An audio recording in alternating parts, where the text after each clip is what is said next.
Hey everyone, this is LuckySevenDX. Welcome back to Let's Play Spirit Tracks. Yes, The Legend of Zelda Spirit Tracks. I just recorded like 3 episodes through Super Mario Bros. So I was about to say that, and I keep getting my names wrong because that's just apparently what I do. But in the last episode, we did more Force Gem side quests, and we got this new set of Spirit Tracks actually happening right here. So we're gonna go explore these today. There's gonna be one other Force Gem we're going to get, but for the most part, this is gonna be like a little bit of a wrap up, and there's gonna be a little bit of extra stuff. Now looking ahead, actually, I'm probably gonna spend a little bit of time next video. Doing a little bit more side quest stuff. I think in between this video and the next one, I'm going to do the whole Beedle thing off camera because there's no reason for me to grind that. I'll show them the important parts of it.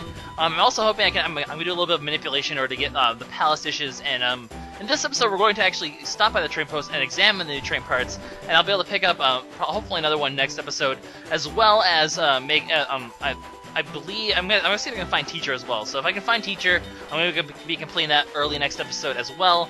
But this is gonna be otherwise this is gonna be the last full episode of side quest. So if you're bored of side quest and you're still watching, you can always just go do it. But don't stop watching this because this is like a really cool side quest. This is the Pirate Hideout, and it's really awesome. So like I said last time, probably the most important Force Gem in the game, because A, as you can see, there's a stamp station there. We're gonna be able to get a heart container here. We're gonna be able to get a new quiver here, and we're gonna be able to get some Force Gems here that will help us with other Force Gems in the future, which will help us get other things in the future as well. So it's just a whole chain that all starts in this whole Pirate Hideout Force Gem side quest. So really important. You do need to use the Song of Birds in order to get up there to get to the stamp station. We're gonna take care of that first.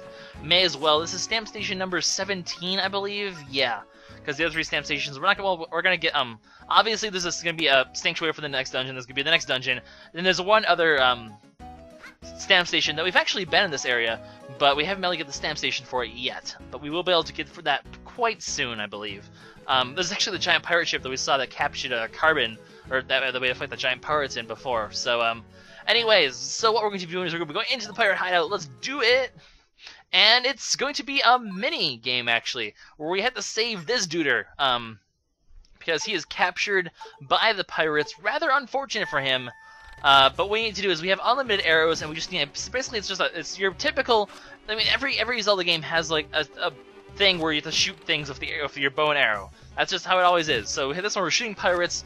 Actually, one of the more fun target games, actually. Now, as you can see the score below, if you chain things together, you will actually get up to 50 points per hit. The high score doesn't matter now because we can't get any prizes for doing it the first time, but we will be able to come back here later and get prizes using the high score. I'm going to be showing off most of the attempts in full because, well, just because this is like the normal attempt.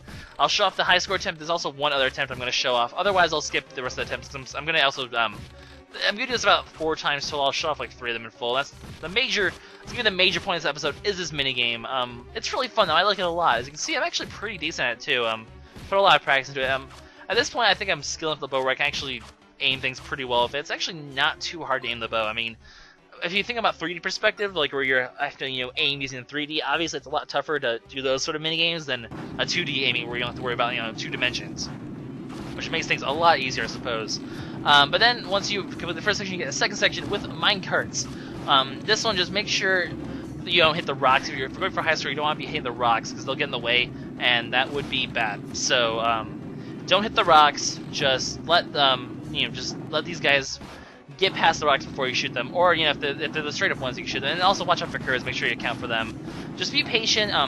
If you do get hit, they will eventually throw nets on you if you wait too long, and you will actually get captured for it, and then you lose the minigame to start from the beginning. I don't actually show off what happens if you get captured. You just get a little bit of dialogue of Zelda being like, "Oh my God, we almost got captured. Gotta be more careful next time," and stuff like that. So if you get captured, obviously the minigame's over, so you do have to be quick. You do have to hit every target eventually, but it's a matter of whether you hit them in a sequence that determines your score, your high score or not.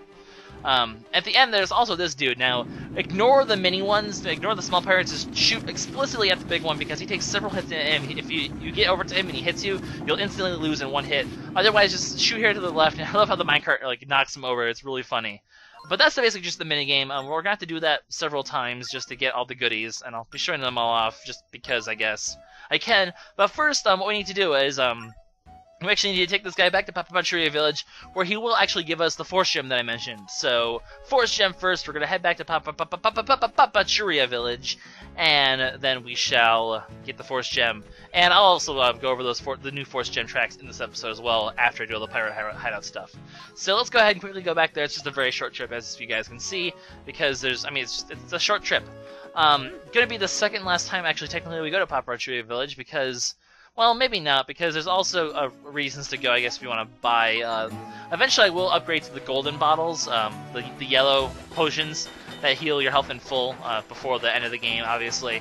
Maybe, actually, I should probably stop and get them next episode, because Teacher, if I do find Teacher, because if I complete the Beedle side quest, I'm not going to need the money, and if I... Which I'm going to do in between videos, because I'm going to sell stuff in order to get that, because I have enough treasure now. I have the Alchemy Stone to sell, so that'll help me. I need about 3,000 rubies for Beedle anyway, a little bit over 3,000. So 2,500, I have a couple 500 treasures to sell. Easy to make enough money to finish Beedle off. Might as well get that heart container now and make good use of it, because it makes no sense to get that at the end of the game. It's like, oh well, just need to use it for this one boss, yay. I'll get all the heart containers I can now while I can, I suppose. And anyways, we're going to continue onward to Papapachuria Village, deliver this guy, get a Force Gem, and all should be well. But we'll have to head back here for Teacher at some point anyway. So, to get 300 more rubies actually, so I'll definitely have enough to get the yellow potions. So yeah, I'll stop and get some yellow potions when I get there too. It's nice to have potions, especially when I have this much health. Restoring 8 hearts is really not that much when you have 12, so having potions that can restore 12 hearts obviously going to be a lot better, even though these ones won't activate automatically if you get them. This creates 2 sections of Force Gems. Both are nice. The smaller one is a nice shortcut, and the longer one will lead us to a warp gate and a rabbit, so all in all, it's actually a pretty useful Force Gem as is. And that warp gate, as we'll see later in the episode, I'll explain. You won't see why now, but it's rather important. Anyway, awkwardness! That's right, this dude, yeah, we married his girl off to an old dude, and now she's not available, and now his heart is crushed. And yeah, that is just really cold. You are one screwed up woman, lady. You're dating you were dating someone. You instead of trying to capture him, you're like, yeah, he's gone. Let's get a new birth. Let's just marry some old dude instead. Just you selfish jerk face. That's really rude. And this guy's just like, well, maybe the wise ones tell my fortune too. No, the wise ones who caused all these shenanigans to begin with. You should take a knife and stab her in the. No, okay, that's just rude. We're not gonna go there. No stabbing old fortune teller. Well, she's kind of creepy though. No stabbing people. No stabbing people. This isn't freaking Clock Tower. I don't know. What is this? Silent Hill? What is this? Call of Duty? If you're knifing? I'm not really a big Call of Duty player, as you guys can probably figure that out by now. Don't really care that much for the game. But anyway, we're gonna just quickly head back to the Pirate Hideout and go back and do some more mini games. Yay, mini games! Honestly, though, I guess I just realized I'm gonna shoot Beedle. I just realized the problem is though, if I'm doing these 3 times, I guess it does make the video unnecessarily long. But I did want to show a full attempt at getting the high score, and then the second one I definitely need to do because, also because the dialogue changes a little bit because there's a Goron here. What the hell are you doing here? Why did 2 Gorons come to... These Gorons are just really weird. You're gonna see why, especially at the end. It's just a little weird. You'll see shortly. But there's a captured Goron. Help! Oh no! So we're just gonna save him. I guess the reason I'm keeping this one is because just show it off with the Goron in full. We'll get the prize for it, for getting the maximum points. What we need to shoot for is over 4,000. Now, as you saw from my first attempt, I did 4,610. So really, I've already shown how to do it, but we'll just show it again. Why not? I'm sure you guys are enjoying this minigame. It's pretty interesting, I think. Shooting a bunch of pirates. Just shooting a bunch of pirates in the face. I used to be a pirate, but then I took an arrow. No Skyrim jokes. No Skyrim jokes. Had enough of that at the dungeon. Don't need more of it. Although I have to admit, you guys left some pretty funny arrow in the knee jokes, so I did appreciate that. There were some pretty good ones there. A couple inside jokes too, so I always appreciate that. Anyways, I'll have this one roll on a 5 now. Later in the game, you actually will get a better bow. Slight spoilers for like 2 episodes from now, but well, we're not gonna get that soon. But you'll see why. And it does make this minigame actually easier to do, because the way that the bow shoots, it's a bit more effective to do it. but it is certainly possible to get the highest score without too much difficulty with the normal bow. So there's really no reason to wait to get the better bow to do it. It'll just make some more interesting shots if you have the better bow. It's a little more amusing. I do recommend coming back here and trying it. I'm not going to do that in this LP, but if you get when you get the next bow, I do recommend coming back to this mini game and having some fun with it. It's rather amusing to do it with that bow. Anyways, just sniping some guys. You can get about 2,700 from this. The final boss guy at the end gives you about 500 or so, I think. So as long as you get to about 3,600, you're good to go. You're gonna be safe. Just make sure your shots don't miss. You almost got the cage there. Just make sure you're decently fast. Like you see, you do have a bit of leeway. It took them a while to even bring the cage out. So just make sure you time your shots. Make sure you don't hit the rocks. You know, make sure you have a clear shot before you shoot, and just try to go as fast as possible without screwing up. In the end, it's not really that hard of a game. It's not like the freaking Arrow game from Skyward Sword, which was just freaking ridiculously hard minigame. I hated that thing. But, not too bad. So once you get over 4,500, you will end up getting, for the prize, you'll end up getting the, well, show it, come on. Heart container! That's right, so now we actually have extra. We're up to 13, so now the yellow push is more important. So you talk to this guy, you rescue him, and then you talk to him again, and his friend has been captured. But he just resets. Like, you just rescued this guy, and then his friend got captured. Like, how did you were the guy who wasn't captured, and then you're the guy who was captured, and then you become the guy who wasn't captured, and now this guy's captured. What are these two like? Are these two just sitting here like continuously getting captured and uncaptured, or is this just one go around playing games with us? I don't know. I just find it amusing that the whole thing resets like that. I mean, obviously it's a cheap gimmick, and I mean there's an obvious reason why they did it, because it's just nice and effective. I mean, it's better than having to go out to the normal station and go back. But I did this first anyway to show off one thing. If you get another 4,000 rubies, you get a 500 ruby treasure.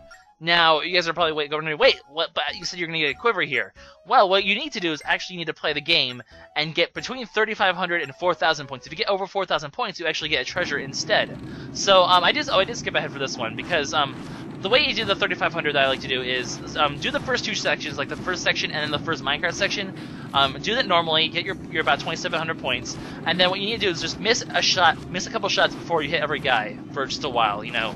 Just make sure you don't get low points. I mean, if you have to if you have to do a combo in order to basically, where am I talking? If you need to do a combo in order to, you know, survive, then do that. But otherwise, whenever you have a chance to afford it, miss a shot so you don't lose it out. But then, you know, later on, when you're getting pretty close to end, make sure you get to about 3,100, 3,200. Make sure you get at least over 3,000. Yeah, about over 3,000. I was about 3,100. I ended up with about 3,600. So as long as you're over 3,000, you'll be good. Try to gauge yourself to get between 3,100 and 3,200 points before you get to the boss.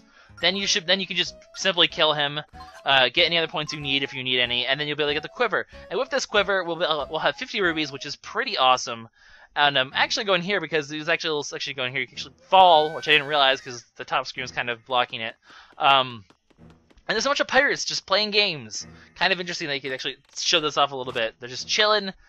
They're immune to arrows when they're just chilling. If you're sitting there playing games on a table, you are immune to arrows. That is something most video games have taught me. It's like how in Amnesia, if you're reading, you're immune to monster attacks. It's just a thing. It's a thing.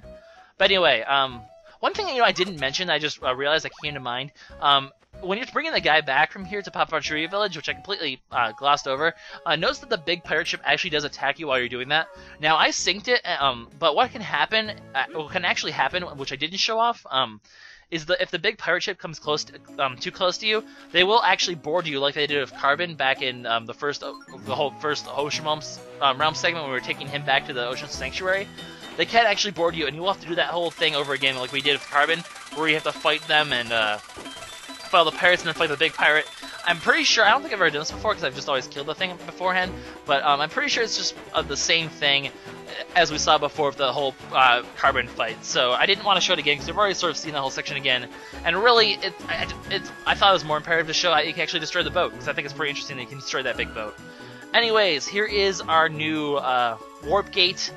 And if we use the warp gate, we'll actually end up not too far from here, actually. It's a shorter sort of warp. However, it is a very important warp for our future quest, where we're actually going to be on a very, very tight schedule. And this warp from the Ocean Realm to right here is going to actually end up being vital for that. So, in fact, I'm pretty sure it's impossible to complete the quest without this warp. So, Luckily, we did get the warp. Just gonna use it back. It just takes you near the trading post from the Ocean Realm. Other than that, there's not really much reason. Well, I guess there is a reason to use it. If you're going to the Forest Realm, because soon we're gonna actually get more tracks up in this section over here. So, because we still have the whole desert thing to do, and one of the sections of the desert tracks will lead here. So I guess if you're trying to get a shortcut from the forest, from like Aboda Village to the desert, it would save you a little bit of time. So it's not the most useless shortcut in the world, actually. There are certainly worse shortcuts that you'd have like no reason to use at all. So, you know, it's not a bad shortcut to get for that. Like I said, the Pirate Hideout is a very important section of the game in terms of the mini games. You can't complete the rabbits without it. You can't complete the force gems without it, obviously, because it's a force gem.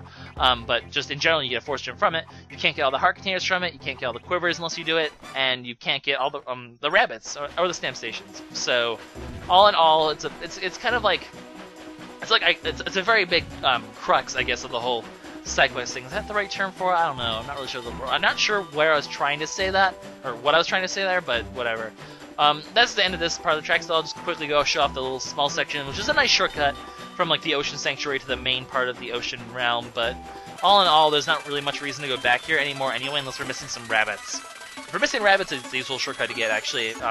If you want to save the ocean rabbits until now and use the Ocean Sanctuary as a reset, but you can also use the underwater section as a reset, so in the end, it doesn't really make that much of a difference. Although, I guess thinking about it, in terms of a future side quest, I forget, no, it's not really even that good for that one, because I think that the start point is somewhere else. There is a future side quest where we're actually going to need to go underwater for it, but I don't think, I think you approach it from a different angle. You don't need that shortcut.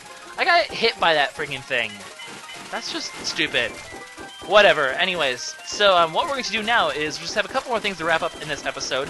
First of which is going to be going to the trading post, selling some stuff, because like I said, in between videos, I'm going to do the whole Beedle thing, which I'm not sure actually how I'm going to show it off. I might tack it on at the end of the episode here and put some extra commentary on for now. I don't have it recorded yet, so it might be like extra, post commentary tacked on at the end. I might do that if it's quick, or I might just show at the beginning of the next video the whole Beedle thing. But I'm going to do it in between there. It's mostly just a lot of setting and resetting, because especially if you want to use it to get the I want to use it to get the remaining 2 palace dishes.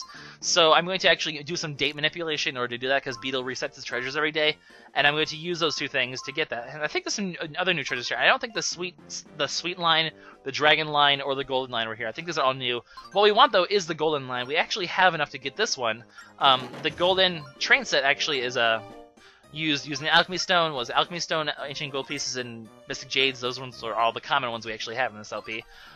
Whereas this Brawny Cannon, this is the one we're going to need the 3 palace dishes for. So I do want to get the 2 palace dishes from Beedle in between episodes, and I will actually stop here at the beginning of the next episode and pick up this Brawny Cannon. So we'll have 2 of the 4 golden parts. Now I do realize I'm losing a heart on my train by doing this, because now I don't have the full wooden set, and thus I'm losing out. But as you can see, the passenger car and the freight car all use Regal Rings, and we don't have those yet. I also need a pearl necklace. I'm gonna pick that up at Beedle as well. But we need 2 Regal Rings to complete the rest of our train cars. Now we can't get those Regal Rings until after the next dungeon, though. So unfortunately, we can't complete the full train set yet. But we can get the first 2. Got one now. I'll pick up one at the beginning of the next episode, hopefully, and that'll be good. So we're gonna sell one of the Alchemy Stones, because as you saw, we only needed 2, so there's no reason to keep this 3rd one. It'll be really helpful for getting Beedle. We also don't need more Mystic Jades and more Ancient Gold Pieces, because we used most of those. I think we only need 2 Ancient Gold Pieces and 1 Mystic Jade or something like that. And we have more than enough. So selling both of those, I have 3,600 rubies now. Beedle needs about 3,200 or so. Maybe about, yeah, it's about 3,200. So, thanks to that, we'll be able to basically get the heart container from Beedle, because you need 5,000 rubies in total, and we will be able to do that now. So, like I said, in between videos, that's precisely what I'm going to be doing, is the whole Beedle thing. So, yep. Now all that's left to do really is we're gonna head back to Aboda Village, because Nico left us that letter that told us of some treasures hidden there. Gotta go quickly pick those up. There's nothing too special. By the way, that's the new whistle. Just listen. That's the new whistle. The golden train set whistle is the weirdest thing I've ever heard. Like, how is that a whistle? It's like, I got hit again, really? But yeah, I only have 5 hearts now, which is kind of but really, 5 or 6 hearts, I'm not too worried about. There's nothing too major in terms of trail. Actually, that's not true. There are some major sections, but I feel confident enough in my train abilities. I'm not going to need the 5 hearts, and I'll give away with 6. I want to show off the golden train set as much as possible. I think it's pretty awesome to have it. Even though the whistle is like not an actual train whistle at all. That's not how trains sound like at all. But the golden train set is just kind of cool like that. Actually, the golden can is my favorite thing ever. I'm really excited to show that off soon because just the whole gold. It's like it looks like a person. It's like some person holding a thing that shoots cannonballs and just. What a lavish train, having a gold train like that. But like I said, once we complete the golden train, we'll actually get an 8 heart train. So it is worth picking up that set over the others. And that's precisely why we're going to do half these treasures and get Alchemy Stones and Regal Rings. But this one's just 250 treasures. Really hoping I can get a pearl necklace in this. Also, you're here still. Really? Well, I am a legendary engineer, sir. In case you haven't noticed, the game's called The Legend of Zelda. Oh, wait, Zelda. Zelda's the legendary engineer, clearly, she's the legendary engineer, not Link. No. She drives the trains. I sit there in the back and have a party. If we get 2 Rudo crowns, really not that important. They're not used at all for the golden train set. Most of those 150 treasures are important for the other train sets and not for the one that we're going for. So, all in all, the 150 train sets, outside of pearl necklaces and dragon scales, which are used for the golden train set, all the other ones are really not that useful. So it is kind of unfortunate that I didn't get those for that I didn't have the pearl necklace and dragon scales in my common one, but I'll make do. I just need one more pearl necklace anyway. But this is LuckySevenDX signing out for now. We'll see if there's some Beedle stuff. I'll see you next time. Alright, so I am back, and as you can see, there's still like 7 minutes left in the video because this whole process just took way too long. But I was like, you know what, this is the side quest video, and I'm just going to show all the Beedle stuff, all the significant Beedle stuff in there, and also getting all the rest of the golden treasures the treasures for the golden train set, which is what happened. So basically, first of all, pearl necklace, do need that for that, and this is also going to give us the official silver membership. Now, the problem is, once you get your silver card, you get 10% off all items in the shop, which is just kind of, well, it actually makes it harder to get Beedle's stuff because you need to buy more things then in order to get the points, because you don't get the same number of points as like you would you get 10% off the points again as well. So it sort of defeats the purpose, but you do get a little mail message for that, so I stop over at Castletown in order to get the mail message and get that silver card. Like I said, I'm only going to go to a gold card. You do get a freebie. You do get a bonus for at least the first 3 levels as far as I remember. You get a freebie card. Actually, I don't remember if you get anything, I feel like you get another card of some sort for the 3rd level, but I really don't remember what it is. If I remember, I'll just add it in a later video, I guess, maybe. I don't know. It doesn't really matter. This whole Beedle thing is, besides the heart container we're going to get in this episode, you only get stuff that really pertains for Beedle, as far as I'm aware of. I remember you don't really get anything significant, because I did the whole thing, and I remember it was a complete and total waste of time. But that is our silver card, and we also get a note that tells me. I don't think I actually remember reading that. Maybe I'll have to show that off next episode, because I don't... Well, did I read it? I did read it. Okay, that's good. I couldn't remember if I did that or not, because this is like spread over like 9 different recording sessions, because believe me, this whole process took like 2 days to get done, because... Well, it's mostly because of the palace dishes, because those rare treasures, like the really rare one that you can't find, is just really hard to get. I did manage to get one from Beedle, but I got the other one from a special method that I'm actually glad I got to show off, but you'll see what happens later in a few minutes. So yeah, this process takes a while. Really, if you guys don't care about Beedle, you should have already stopped watching the video by now, because this is going to be Beedle and getting the last golden train set part. But yeah, so we're here back in Beedle. As you can see, the palace dish this time, so yeah, like I said, this is spread out over several days, and by days I mean date manipulation, but also days because it takes a while to do this. I just kept basically resetting the date until I got, stuff in the shop that I needed, which you can technically do on the DS anyway, so it's legit, I suppose. If you're not going to use date manipulation, obviously in order to get the palace dishes, you're going to have to, well, in order to get Beedle, you're going to have to buy potions mostly, if you want to do it in one day, unless you want to spread it out among several days, which is just annoying. And here, the reason I show this one is because this is where I actually finally reach 500 points. I'm not going to use this freebie card because if you use it, you don't get any points, and that defeats the entire purpose. So I'll just save the freebie card. As you can see, it is 10% less for that is 270 instead of 300. But I believe this is where we get we get set at 500. Yep. So now this is the gold membership, 20% off, and you get the heart container, which is the reason I did this in the first place. So Beedle is for the most part taken care of. I'm going to show off the mail like I did for the silver card, and that will take care of that. I believe we're doing that now. Yes, I did. I went to the train post to do this one. I was like all over the world. Look, back to the mailbox, buddy. That's what you came here for.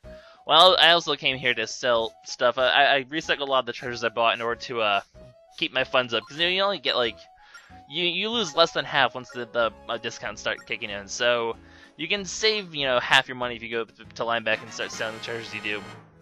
Although if you do the potions, you lose all your money. So ultimately, it's better to do the treasures, but if you're trying to do it all in one day, you do need to do it at that time. You need to use the potions in order to do it in one day, because the treasures don't recycle until the next day, actual day. Well, a day according to your DS, I suppose I should say. So now we got the gold membership, and that is good as well. 20% discount, blah blah blah. Beedle, no one really cares about you. This whole Beedle thing was supposed to take 3 minutes, and it ended up taking 7 minutes, and that kind of really bugs me. And I blame you for that, Beedle, because you're kind of a dick. But yeah, I do have the freebie card down there, so all is well. Now, in order to get the last Palace Dish, I tried for hours and hours and hours to get this, but I found the way to get the prize postcards. Never got to show this off so far. So what happens is, no, I'm not gonna go over there. You have no interest in me. You buy these prize postcards from a merchant. I don't remember which ones sell them. I know the one guy in Castletown does. This guy does. I don't know if other merchants do sell them. I think they probably do. I think they're pretty standard in every shop to be selling them. So, buy 2 packs of 10, because the max you can do is 20. If you send the max, you have the best chance of winning first prize. As you can see, first prize right now is the Palace Dish. Now, the treasures will rotate every day, so you can get different treasures each day as well.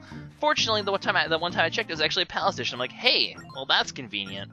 So, send all 20 of them. Now, it's not 100% chance to win first prize, but if you send all 20, you have a pretty good chance. I believe that's how it works. And then you have to wait till the next day, and you can see the prize postcards are on the menu. I just thought I'd show that off, because I won't have prize postcards after this, because there's no reason to buy them unless you want to win prizes. That's why they're called prize postcards. That's clever. But yeah, we're just going to send the rest of them in the mail. Why can't there be a 20 at once option? This is really annoying. But that's the way the cookie crumbles, so to say. I should have said 19, be a rebel, keep a prize postcard in my inventory for all time, but you're gonna have to save, gonna set the date forward, and then we'll see if we have won said prize. Spoilers, I do, else I wouldn't be showing it, would I? But yeah, back in Wilton, we're gonna go check the mailbox. It doesn't matter where you are, the mailman will deliver it wherever you are, because he's the mailman, he does stuff.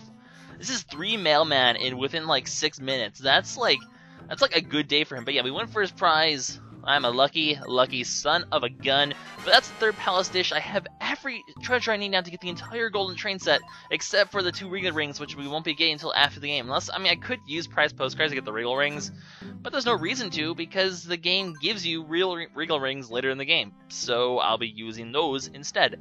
But one more thing we're going to be doing in this video is I'll go ahead and go to the train post and actually get the golden cannonball thing. The golden cannon, because that's what we can get now. We don't need the Regal Rings for those. So the brawny cannon is actually called. I'll show this off at the beginning of the video, just how it shoots. I'm actually going to be ending the episode right here, and then we'll be picking up the other 2 golden parts in the next part. So hey, 2 golden train parts in one episode, not in the next part, but in the next section of side questing. But that's it for this side quest, guys. I'm going to make a quick stop to buy some stuff in the beginning of the next video, and then we will be going straight to the Tower of Spirits and continuing the main story. This is LuckySevenDX signing out. I will see you guys later, where the videos hopefully won't be 28 minutes long.